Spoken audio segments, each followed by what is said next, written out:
Hey, iWaited family. So I have a really great guest for you today in our series, the Men in Waiting series. I have a guest today, and his name is Chad Johnson. And I'm so excited about what God is doing in his ministry and what God is doing in his life, and the fact that he agreed to this interview and just willing to be open and transparent with you all, and just a way to encourage other men in their walk of purity and abstinence. And so we'll just go ahead and get started. Chad, if you'll go ahead and just kind of introduce yourself, I guess tell us your age and what it is that you do. Yeah, absolutely. Hey, everybody. Chad Johnson. The last 20 years, 20 plus now, I've been serving in the ministry almost full time, all 20 years, and doing a lot of young people ministry, a lot of work with youth ministries. I was saved through a sports ministry, and so of course sports ministry was kind of my pedigree and my DNA in the ministry sense. And it's just been an incredible ride since. Started in high schools, working with young people in high schools on sports teams and things of that nature, and then got some offers to go help colleges, and then within a two-year span, I got asked to be the NFL chaplain for the Arizona Cardinals. Wow. And that was 16 years ago. And for the last 16 seasons, I've been working in the NFL as a sports chaplain, for 9 seasons in the Major League Baseball world as a sports chaplain, and many other professional sports. That's kind of birthed into those opportunities, kind of released other opportunities in the professional sports world. And so God's just kind of thrown me into that. He had need of me there. It's been a fun journey. Of course, I always kept one foot in youth ministry, and inner city urban youth ministry. And so that's been phenomenal. And then of course travel, speak, doing global missions and some work around the world. And, ministering to my family, my first ministry. Yeah, that's awesome. Amazing. So I'm 41. I guess today's July 11th or 12th? 12th. I'm on vacation, so and one of the things you do on vacation is lose the date. I don't want to keep track of the date. But I just turned 41 on July 7th. So I'm 41. That's awesome. Happy belated. So wait, are you a virgin for real? No, but born again. Yeah, that's awesome. That's Since awesome. Jesus, yes. Oh, that's awesome. And so me and Chad were kind of chatting before the video started, and he's doing work in Haiti. And as you guys know, my parents are from Haiti, so I'm of Haitian descent. So I'm super excited about that. So we'll talk about that a little bit more at the end of the video. Chad, so tell me a little bit about like your upbringing. Were you raised in the church, that type of thing? Yeah, so no, not at all. I was raised in a wonderful family though. Tons of love, great family structure, small town Colorado in the mountains, town of 2,000 people. Wow. Tiny town, had both grandparents on, both sides, within 10 miles of where we lived. Yeah. So it was had aunts and uncles and cousins and, everybody around. And it was just a phenomenal childhood. Right. I have so many great memories from growing up in Colorado and having the family structure and things of that nature. Right. For the first 13 years of my life. And then we never went to church. I never saw a Bible, touched a Bible with my own hands, never went inside of the church. The only things we knew about Jesus was we celebrated Christmas and Easter, and we were cultural Christians, if you will, from the sense of kind of the Americanized understanding of what Christianity is. Basically just saying that we are Christians on the census, check the box Christian. Right. We were taught that if you believe in God, you go to heaven. Then that was it. And so, of course I believe in God, and that was it. That was the only spiritual eternal type questions or conversations that we had in my household were, you got to believe in God in order to go to heaven. And it just stayed right there. And, we had no further discussion about anything. Right. We knew that Christmas was Jesus' birthday, and we knew that he was crucified on Easter, Right. but had no understanding of what any of that represented. Right. Just that people celebrated that. So we celebrated it, and it was cool for us because we got lots of gifts on both of those days. So as a kid, you're just like, this is cool. Must be something cool about this Jesus guy. So no, we didn't grow up in church. My parents got a divorce when I was 13. Okay. Out of the middle of nowhere. I had never even seen them fight or argue or anything. And obviously, my parents were unhappy, but we didn't know that. And so, long story short, it ended up being something where they decided to part ways. And of course, I have an older brother. He's 5 years older than me. Mm-hmm. My younger sister's 5 years younger than me. And okay. I was in the middle. My brother was older. He was a senior in high school, so he graduated high school and dipped out. And me and my sister were stuck in the middle of going back and forth. My mom moved 350 miles south to southern New Mexico. Wow. And I just spent the rest of my years going back and forth. And it was during that time that I got involved at a Christian athlete football and basketball camp. Okay. In 1994, I went to play ball, but God had other plans. Right. And I heard the gospel for the first time, clearly communicated that Jesus died for us, and that God desires relationship. That's why he sent Jesus. It was just very clear. Right. And the relationship piece was so clear, Yeah. And I received Jesus there at that camp in 1994. I was getting ready to turn 17 that summer, and I got a Bible, and man, my life took off. That's awesome. In relationship with God. Yeah. So the rest is kind of history. That's awesome. So in hearing the gospel communicated in that way, like, how do you believe that shifted just your life in general? Well, I mean, if I'm understanding you correctly, it was relationship based. Right. And so understanding that God created you for relationship. Right. With him. Right. And that was so clear to me, but I didn't know that at all beforehand. And, right. My life was in shambles because my family was in a total wreck. My dad, 6 months after my mom left, he got thrown in to some legal issues over drugs, and he turned to the bars and the drugs because he lost his family and he didn't have anywhere to turn. And it was just, here's this community leader, my coach, my all in all dad, and he literally turned into a completely different person overnight when he lost his family. And so, of course, I'm dealing with the separation of my family, but then also feeling like my dad's alive, but he's dead. Right. Because that person that I knew is no longer there. Wow. And so learning to cope with that grief, I was really, really emotionally felt obligated to kind of parent my parents and certainly my dad. Right. And I was crying myself to sleep at night, every night. Nobody knew. And I was getting straight A's, and I was all-star athlete, et cetera, and dying on the inside. And so when I heard the gospel that God wants relationship with you, it was like, oh my gosh, I have a purpose. Like I'm created for a reason. And then the part of the gospel that says when you receive Jesus, not only do you go to heaven, and your sins forgiven, but he redeems your purpose in life. Yeah. What you were created for. And so that made me come alive. That's awesome. So what kind of catapulted you into the ministry that you're into ministry?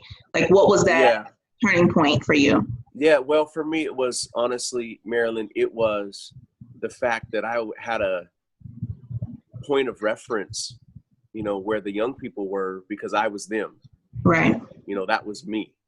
I am they kind of thing. You know what I'm saying? And so it was like, I feel it because those kids, I knew what they were going through. And so I had such an affinity and an attraction towards broken kids, you Right. know, and especially if they loved athletics and they were, you know, cool kids, but, you know, and great potential, but had a wrecked life or whatever.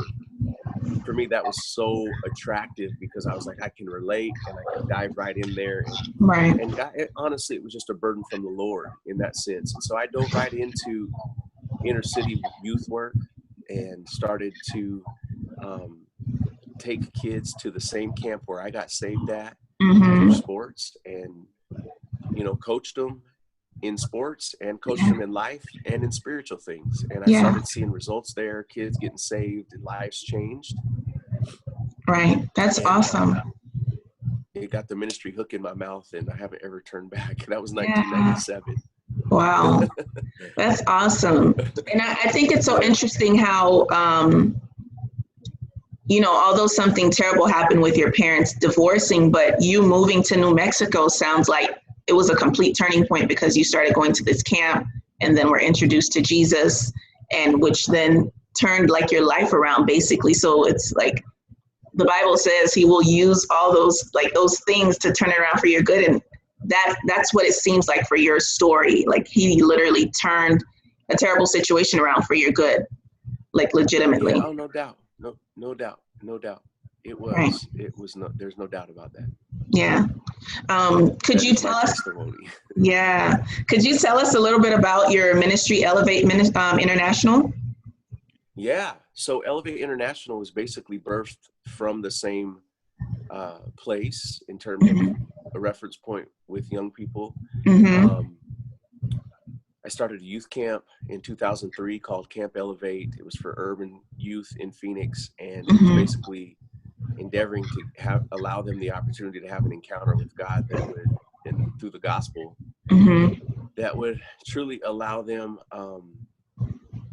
you know, the opportunity to know who Jesus is, connect with him in a real way, and, you know, change their lives. And so I started that camp, and 16 camps later, we just celebrated our 16th camp a few weeks ago. Yeah.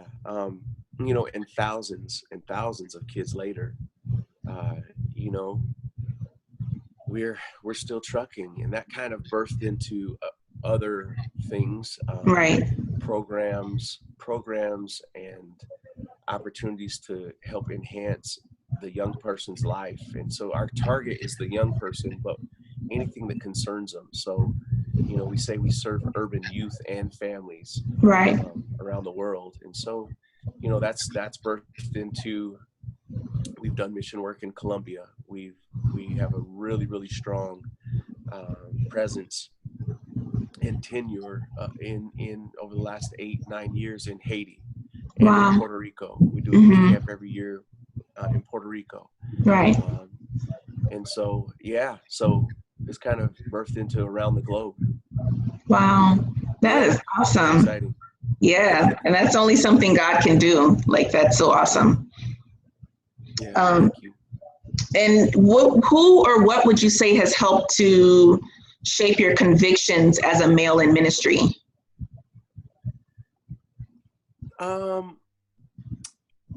Well, I tell you what, for me personally, I went to, it's really interesting because I was only in church.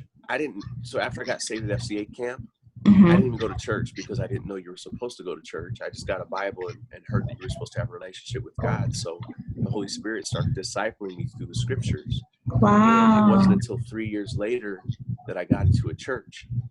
And so it was 3 months after I got into church that the Lord called me into Bible college. Yeah. And so I packed up and moved away to go to Bible college at Arizona Christian University in Phoenix. And I like to say that's kind of my Abraham moment, because I was packing up and going somewhere where I didn't know anybody. And, you know, it was a full-fledged, like, faith jump for me. Wow. And so at Bible college, I didn't know anything about doctrines or denominations or anything like that, but because I was just having a Jesus experience, you know. But when I went there at the time, the school isn't as conservative now.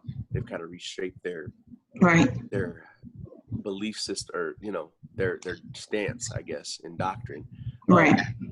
But when I was there, Maryland, it was so conservative back in the 90s. It was like conservative Baptist Bible college. And Oh yeah. what's interesting about that is my experience with Jesus was anything but conservative because of the way I came to him and all Wow. of that. And then my experiences just through the scriptures. But interesting enough, God knows what he's doing, of course, because interesting enough, I really needed the character development that is really emphasized in a conservative setting. Yeah. They weren't focused on spiritual gifts and the moving of the Spirit in the sense of a charismatic world. They were more so like, look, the moving of the Spirit is Christ formed in you. Yes. like let Jesus do that. Yeah. And so that was my journey, honestly. Yeah.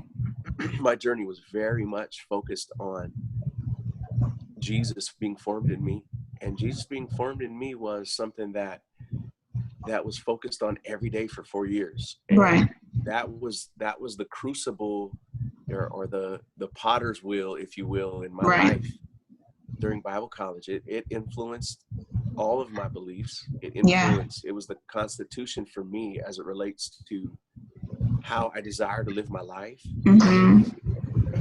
It really impacted me and affected me in ways that I still, to this day, I think, by the grace of God, have been able to continue to live and really march forward in. That's awesome.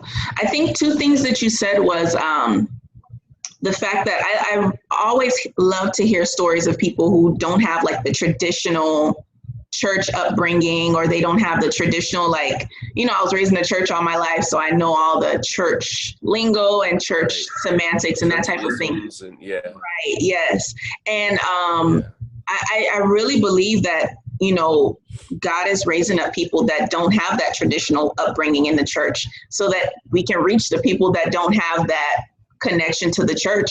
And then another thing is, I think it's so awesome how God connected your non-traditional way with a very conservative, where they really focused on character development, because that's another thing sometimes I don't think that's really pressed upon in the church, is developing your character and developing godly character. No doubt. Yeah. No doubt. Yeah. And so I really, how do you think, in terms of the church, how do you think we could be better at focusing on character development? Because we have a lot of people that know church, but they don't have character, or they don't have godly character. Well, we believe, and we kind of teach that, we definitely teach this in our ministry, is that we believe that Christ can only be formed in you. Right. Effectively formed in you through community. Right. So the church is the redeeming work in the earth now, and so we believe that being a part of a church, being a part of not just going to church, but being the church, that means that we see each other eye to eye. We know what's going on in one another's lives, and we extend grace and mercy and love and acceptance, and we labor with each other, and we bear each other's burdens, and we really truly allow Jesus to be formed in us because of the way we love. We allow him to love through us. Right. And I think there's no way that Christ can be formed in you and character can truly be developed in you when you're isolated. So you have to be plugged into a biblically based, discipleship driven ministry, where that's the focus, where people are being discipled in the word, because America has turned to these great church services and these attractive, moments, on Sunday. And it's like people can walk in, have all the burdens, have all the strongholds and everything in their life, be dying on the inside, feel insignificant, walk into a church, have good church, and leave feeling the exact same way, just because nobody knew their name, Yeah. Nobody understands what's going on. There's no trust level built. There's no, and that's not what the church was meant for. The church was Yeah. meant, actually, in the beginning, the Bible says they shared in all things, Right. you know, even money, even like, even, you know, monetary and earthly possessions, like they shared, because they became that knit together as a family in Right. Jesus, that, you know, they had to, because Yeah. back then they had to, you know. But anyways, I think, you know, just to be honest with you, I think that's where, not to be on my preachy soapbox or whatever, but you know, I think that's where it's at. I mean, we have to be prayerfully, this generation will be so committed to not just going to be entertained Right. and tickled and felt good at church, Right. that those kind of churches hopefully will start closing down, because, you know, or maybe not closing down isn't the right word, but, Right. you know, saying, okay, this is the shift. The shift has to go to discipleship-based ministry, which is Right. Jesus's commandment. You know, the great commandment, the great commission is go and make disciples. Right. Not go and just preach. Go and Right. have good services. Go and, you know, have, and I'm all about being relevant, and we do all the lights, we do all the smoke, we do all the dance teams, we do all the, you know, all that stuff. Right. We dress, you know, like the young people, like we be ourselves, you know what I'm saying? Right. Like there's Right. no doubt about that. But at the end of the day, if you're not diving deeper into relationship, there's no way Christ can be formed in you. Right. Right. You know, and churches have to get to that place. Right. That's awesome. Wow, that's what you're saying, and that's what they actually talked about. I visited church on Wednesdays, and they talked about community and being plugged into a church just last night. So what you're saying is spot on, definitely. That's awesome. I know that you're engaged now, but when you were single, not dating, would you have described yourself as surviving or thriving in like your single season? It depended on it depended on the day, the month, the time, the year. You know, I would say it was a roller coaster ride. I don't think that I wouldn't label my entire single season of life as one or the other. Right. You know, I think it was a journey, and it is a journey still. Wow. You know, I mean, it was a journey. It was not, I had good days, I had bad days, I had victorious days, I had fulfilling days, I had super lonely days, right? You know, and disappointing days. And so there were days where I felt like, man, me and Jesus, we're so tight, and we're doing this thing, and I can see my future, and I believe God, and there were days where I'm like, oh my God, I'm going to be alone for the rest of my life, and I don't know if I want to continue in ministry, continue living this life like this of sacrifice, and, you know, blah blah blah blah blah. And I've had plenty of pity parties along the way, you know, but I would say that the victories outnumber the victorious days, and the encouraging days and moments definitely outnumber the bad. Yeah. But I don't like calling them bad, you know what I mean? Because those were forming days for me. It was like the low points were definitely points where I had to reflect and look at things and say, okay, what got me here? Or where did I kind of get off? Where did my focus get off? Where did I start to slowly place my trust in something else that was basically going to leave me unfulfilled and disappointed? What did I bite at? What pump fake did I go for? You know, what's pump faking me in life? And I had to look at that. And usually, you know, in my low days, I'd be able to go, oh man, I started to get my focus on thinking that a relationship was going to fulfill me instead of the true relationship that is the only promised one to fulfill you. Right. Which is Jesus, you know? Yeah. That's awesome. Yeah, I think, you know, just learning to kind of assess those things and those days and whatnot. Yeah. Was And I think was what helped me kind of be successful, if you will. Yeah. And I think that's one of the things we don't talk about as singles is that there are gonna be days when you're up, and there's literally gonna be days when you just want to crawl in a hole and just say forget Oh, all. listen, more days, more often than not, are you like, man, I'm in this fight. Like, this thing is no joke, Yeah. Yeah. more often than not. So, Right.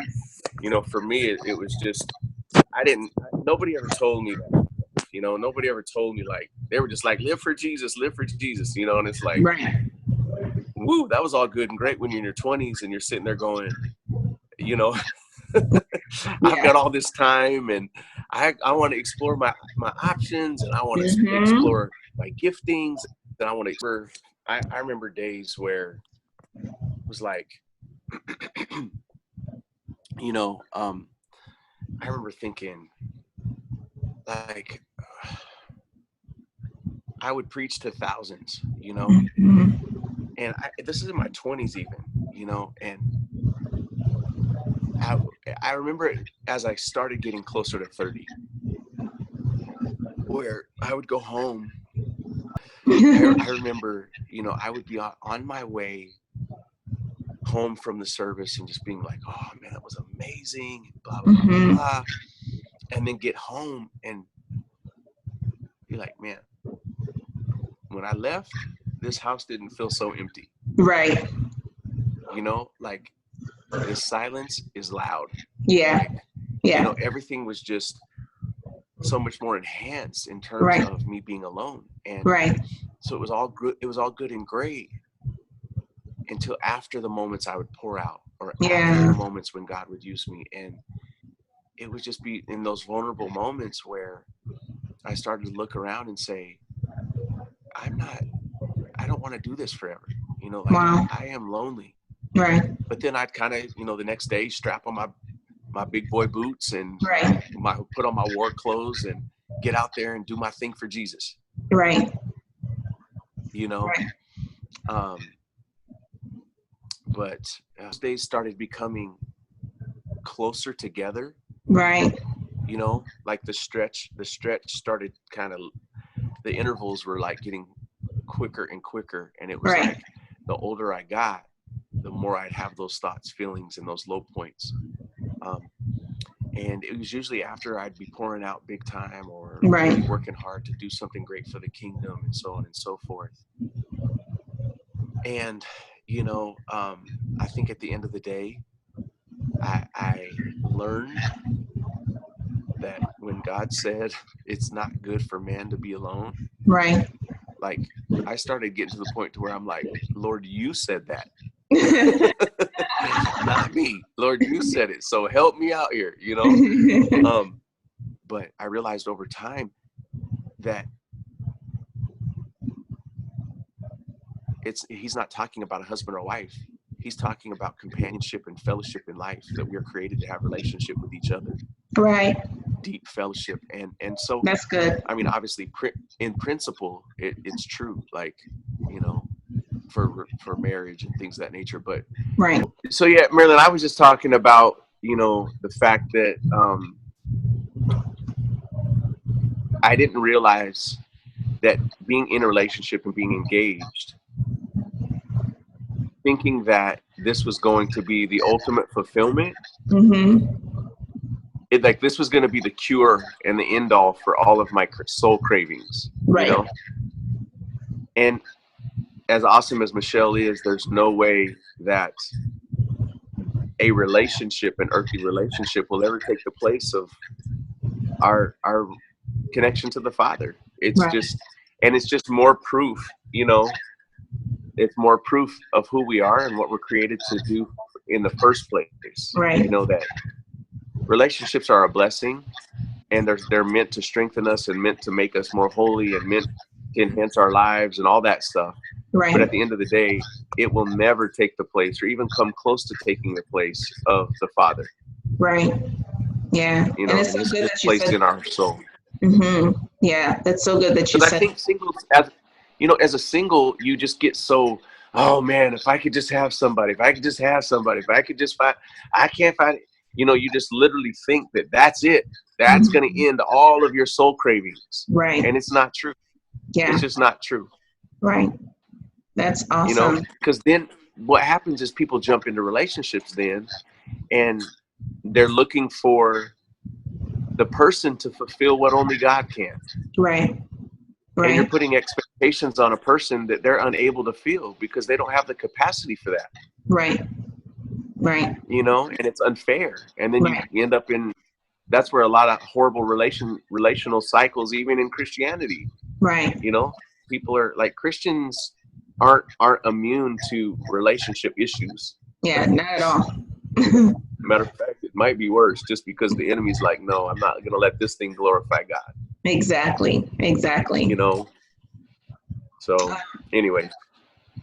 You said something that's interesting now that you're engaged and you're in a relationship and you realize that a relationship isn't going to fill some of the voids that we think are going to kind of just disappear once we get in a relationship.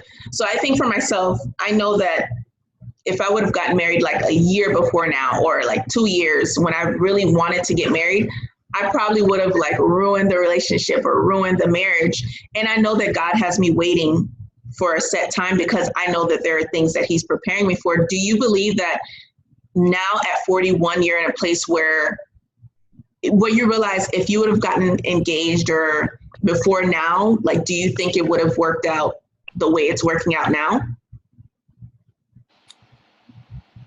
Well, I think it depends on the person you're in a relationship with, right? Because every person that you're in a relationship with is, they require different things, and there's different fruit of the spirit that have to be really displayed with different people.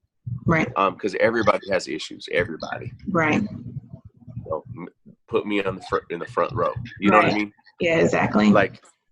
And so you have to realize, the fruit of the spirit is what God is going for, and our display of the fruit of the spirit is the only thing that makes relationships work in a godly way. I have to be as committed as the other person to being Christ-like and allowing that person to experience the fruit of Jesus from my life. Right. And it's just interesting when it boils down to it, because I mean, so I say, it sounds like I'm skirting around the question, but it's not that. It's just that I don't know necessarily if I think it doesn't matter how old or how processed you are. Relationships take work and you have to grow together. Because, for instance, let's just say if I would have got married in my 20s, we would have had longer time to develop together. And now that I'm in my 40s, so that's its own obstacle, right? Yeah. All of this stuff that you got to grow through as a young person. Right. But now that I'm in my 40s, it's like the reverse of that. You have to go and you have to take all that person did as a single, and make all these years now mesh in your 40s into a new life. Yeah. And so I don't know what's more difficult. Is the reverse pyramid more difficult, or is the pyramid building together more difficult? Right. I don't, I think they're unique in their own right. Yeah, that's good. If that makes sense. It's not like one's more difficult than the other. So I think it doesn't matter. I think the biggest thing is your commitment to displaying the fruit of the spirit is what matters. Right. And for me, I just wasn't willing to, looking back, I mean, hindsight's 20/20, but looking back, I just wasn't ever willing to share my desires and my passion for ministry with anything. Wow. Okay. That's the bottom line. For me, it was just looking back, I'm like, that was my burning passion, and I didn't want to even remotely divide it with anything. Yeah. That's good. And a woman can't handle that. That's true. Not at You know, all. I don't care how spiritual you are. Like, look, I need your time and attention, brother. You know, Exactly. Yeah. so for me, it was, I just, looking back and being honest with myself, I just wasn't ready to share my passion yet. And it's not nothing, there's nothing wrong with that. It's just where Yeah. I was Yeah. in life, you know. Yeah. That's And good. it wasn't that I lacked great women of God or Hmm. anything like that. It was just I wasn't willing to do what it takes to spend the time and the effort to pour my passion and attention and energies into a relationship, Right. and not into the ministry, you know. Right. So were you in any serious relationships before this? I mean, I wouldn't say serious, like, Hmm. you know, I think serious is kind of, it depends on what serious is defined as, Uh-huh. but no, I mean, I was never extremely close to engagement. Okay. You know, I never was like, oh, I'm planning a proposal. You know, Right. Okay. there were women that I mean, I think anybody you date as a Christian, that was Hmm. one thing. Like, I didn't date a lot, but the 3 or 4 times that I did since Bible college, um, it was like, this person, before I even get into a relationship with them, Hmm. this person definitely displays and has qualities that I desire in a woman to be my Hmm. wife. Right. Like, you know, and the number one thing was, are they running for Jesus? You Right. know, Right. That's because if good. that wasn't there, it was like, it's not even an option. Yeah. That's So, you good. know, like the sex thing and the abstinence thing and all that, that was easy in the sense of, well, I'm not saying easy. That was easier in the sense of um, knowing that that person was as committed as you were to Jesus, Right. you know, because for me, it wasn't even an option being with somebody that was like, oh, we can have sex and we can, you know, like, no, that would have been a deal breaker for me. If somebody Right. was, because for me, and this isn't judgmental, this is just my choice. Hmm. I felt as though that was an indication of your spiritual commitment and depth to Jesus. And I'm Yeah. like, I'm not, you know, if you compromise in that area, what else are we going to compromise in? It's just going to Right. be a life of compromise. And I don't even want to start that journey. It wasn't even Yeah. about sex. It was about Yeah. convictions. Right. Does that make sense? Yeah. That's total sense. Like, Yeah. for me, it wasn't about, oh, no sex, no sex. It was about, where are your convictions in Christ? Yeah. Because if you don't have conviction in Jesus, then what, you know, all of a sudden we get in an argument and you can cuss me up one side and down the other, like, Right. you know, or whatever, you know, or whatever. I just am Yeah. like, where are your convictions? You know, Yeah. that was important. That was very important to me. That's so good. That's so good. So you've had the conviction of abstaining from the time you got saved, or was that something that you kind of grew into, the abstaining part of your walk with Christ, or was that something that happened as when you got saved? No, it wasn't when I got saved, but that was partly because I was, as I shared earlier, I got the Bible and just started reading the Bible. I didn't even know anything about abstaining from sex and so on and so Right. forth. I got the Bible, and but it was when I surrendered to the Lord. Hmm. The year I was going to Bible college, 1997, Right. and I'd already spent a year in college, and Hmm. that year was a train wreck because I was just all over the place with my desires. I wasn't in church. I wasn't being discipled. I Hmm. had a huge conviction in Jesus. I loved him, and I was definitely saved. Right. And I had a relationship with God through the Word, but I wasn't involved in fellowship, and Right. so I didn't understand the strength of that Right. brought, you know, Right. and the victory that brought. And so when I Right. got into church, man, I took off in terms of even in my conviction level Mm-hmm. and in my victorious living, you know, because it was like, wow, there's strength around me. Right. And it was then that I said 1997 Wow.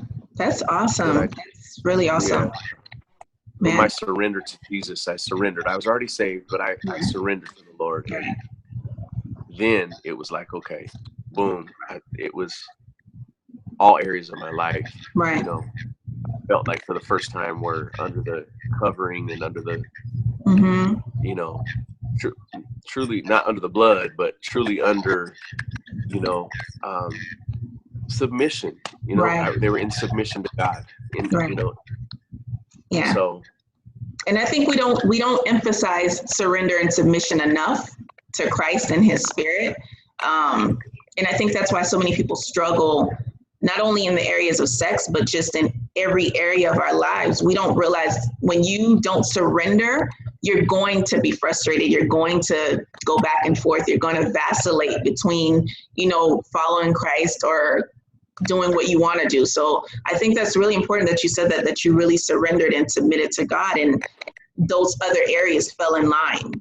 So it's really good. yeah, absolutely. Yeah.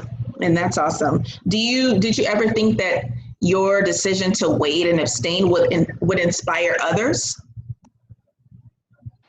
No, and I wasn't doing it for that reason. Right. You know, I Hmm. wasn't even telling people. Nobody knew, you know, Yeah. nobody knew Yeah. that was my conviction and that was what I was doing. And and early on as a man, it was like, I don't want nobody to know this. You know, I'm an athlete. My boys are getting it in, and I'm like, Yeah. I wasn't, that was not something that and knowing the struggle that it would have been knowing the struggle that it was, and it was Right. easy for me to slide back into. I was like, man, I'm not going to broadcast this because I don't know Right. how long I'm going to be successful in this. Oh, yeah. You know, Yeah. Mm-hmm. I would celebrate days, and then I started celebrating weeks, and then I started celebrating months, and then I started celebrating years. Like, wow, Yeah. God, look what you've done. Like, I was Right. in awe and amazement of the Lord keeping me, his Right. keeping power in that respect. Wow. That's good. So, yeah. What would you say has been like the biggest challenge in your season of waiting? Like the time that you've been waiting, what has there been like a challenge for you? Yeah, the biggest challenge is the decision to continue to invest Mm-hmm. your life and give your life away when you don't Mm-hmm. feel like life is being given back to you. Yeah. Wow, that's good. You don't see a lot of fruit. And it's like, Yeah. woo, in the days when you don't see the fruit, that's when it's like, this is so hard to continue to give. Yeah. Wow. Yeah. That's good. Mm-hmm. That's good. Mm-hmm. What are some practical ways? So what are some practical things that you did to kind of help you as a man waiting? Especially although you didn't date a lot, but you did date. So what are some of those practical things that you did? Yeah, well, off the top of my head, three things. I mean, obviously, my discipline and commitment to staying engaged in God's word and in Mm-hmm. devotion and in prayer daily, Mm-hmm. like carving out time for God every day, every morning. Yeah. I could see myself start to get off when I was more lackadaisical with my Yeah. devotion time. Yeah.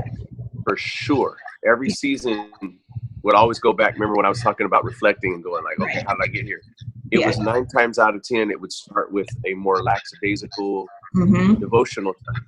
Right. Or I would be like, oh man, I was so busy during that time. I just, I would wake up and have to throw my clothes on and run out, like, you know what I mean? Or whatever. Yeah. And I was compromising my time with God. Right. 1. 2 would be making sure that you have the right people in your life asking you the right questions. Right. You're doing life with people, and I have accountability and brothers and people asking me, how you doing? And, are you good in that respect? And, Yeah. so on and so forth. And that was big. You know, and then never trusting myself. Yeah. You know, never being like, oh, I'm good enough, I can handle this. Right. Like, no. Yeah. No. Yeah. Like, just not ever being in a position where you put yourself in a compromising position, because Yeah. every time I did, I would end up, you know, seeing myself sway towards things. I'm like, whoa, Yeah. yeah, that thing still ain't, that it's still there, you know. Uh-huh. You know, that caged beast is still in there, Right. Exactly. you know. And I think it's just being wise in those areas. Yeah, that's awesome. So I guess we'll close out with this. What would be your advice to men who are waiting or want to wait? Like, what would you say to them? What would you tell them?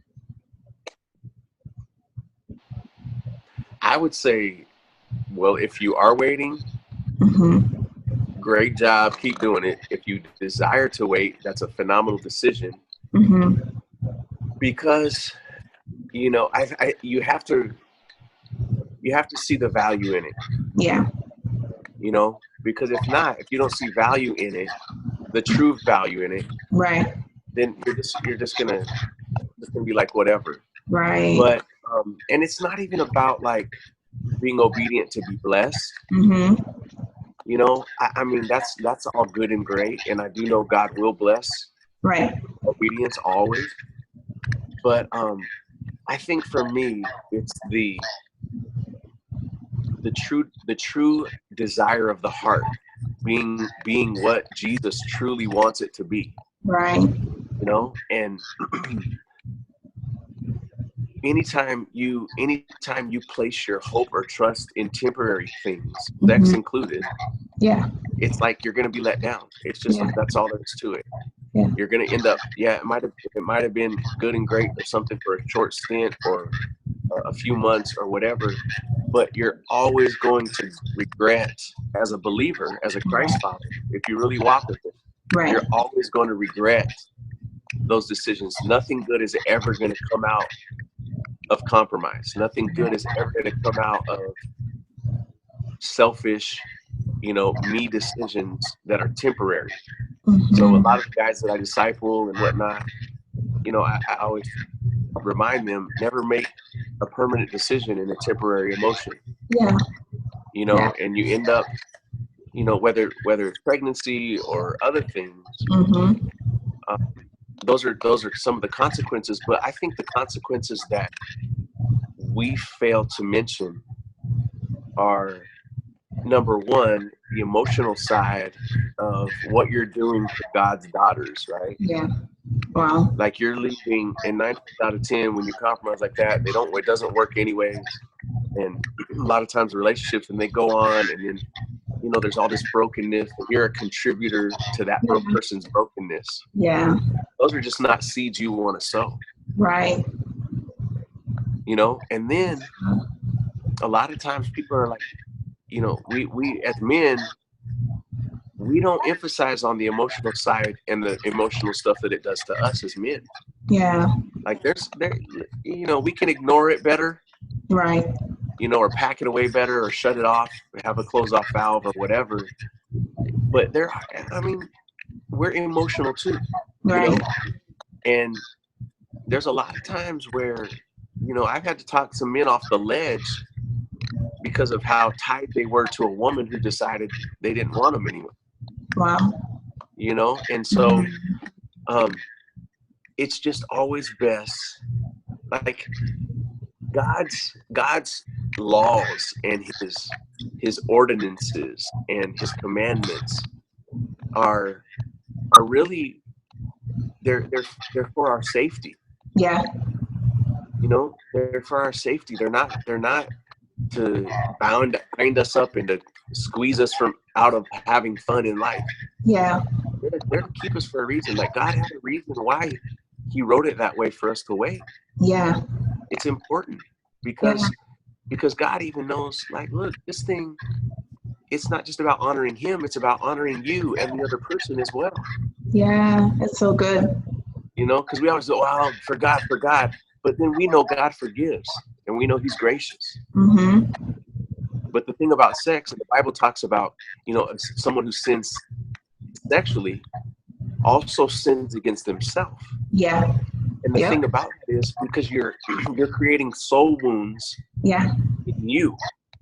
Yeah. You know, the sin of sexual immorality wounds us. And so it's Yeah. like he's not just saying don't do this to protect the fellowship between us and him, you know, Mm-hmm. but it's also to protect you and the other person. Yeah, that's so good. So there's safety in that on so many levels, you know. Yeah, that's so good. So He good. knows what he's doing. Definitely. And I think that's what we don't give enough credit to God for the things that he puts in place. There are always reasons, although it doesn't make sense to us every time, but there's always a reason why God says something and why we should do it the way that he's asking us to do it. Yeah. Yeah, and I love what you said. Nothing good ever comes out of compromise. Like that right there is the ultimate truth, like the Yeah. ultimate. So this was so good with you, like so good. I want to do a part two. This was awesome. We can. Yeah, definitely. If there's questions, you know, if there's questions or if this spurs things that people want to dialogue about, I'd be willing to, you know, follow up on the things that it you know, it arose in people. Yeah, that's awesome. Okay, I'm definitely gonna put that out there. So if we can close out with you, if you could tell us some of the things that you're doing, what do you have coming up? How can people follow you? That type of thing. Yeah, well, my ministry, our organization on all handles is at Elevate INT for Elevate International. Okay. At Elevate INT, and our slogan is it's just elevate your life. Okay. So we've got all kinds of stuff coming up. We're kind of in our down season over the next several months. Okay. The first 6-7 months of the year we go hard, and so the next are kind of we go dormant, not doing nothing, but it's a lot of planning and internal, you know, things that go on behind the scenes. So we have a really cool and amazing conference for young adults coming up in April in Phoenix. Okay. It's called Elevate Remix. Okay. It's a young adult conference, and it's just going to be super powerful. And then, of course, every year we do our youth camp every summer. We always need amazing volunteers, Okay. you know, to pour into the young people for that. But right now, those are the two big things that we always really, really stress. For me personally, got a lot of stuff, you know, getting ready to jump out. So stay tuned. Follow me at Chad Johnson, the number 77. Okay. That's on IG. And then I have a Chad Johnson Facebook page that you can like. ChadMJohnson.com website for booking. And yeah. So cool. Yeah, definitely. Cool. So make sure you all follow him and follow and holler at me on there. Let me know you saw me on Marilyn's podcast or video blog. On the blog. So with the youth camp, is that in Phoenix as well for the volunteers? If anyone wants to volunteer. Yeah. Everything is based out of Arizona. Okay. That's where our home base is. Okay. But like I said, and then we do missions trips and things like that. And so in 2019, you know, we'll be doing missions work again, usually in April and in June or July. Listen, I want to go to Haiti with you guys. You should. Yeah, I definitely do. You should. Yeah. So so let me know once we start recording. You can let me know how I can get involved with that. Absolutely. But guys, thank you so much for watching. As you all know, you can go to www.iwaitedblog.com for the blog, the YouTube channel. Definitely share, subscribe, like, comment. Let me know what you all think about this interview. Also, as you guys know, I released my devotional, 21 Days of Purity, Prayer and Purity. Yeah, in yeah. April. So if you can go to Amazon.com to purchase that. If you just search Purity, the Real Deal, that will come up so you can purchase it on Kindle, the physical copy.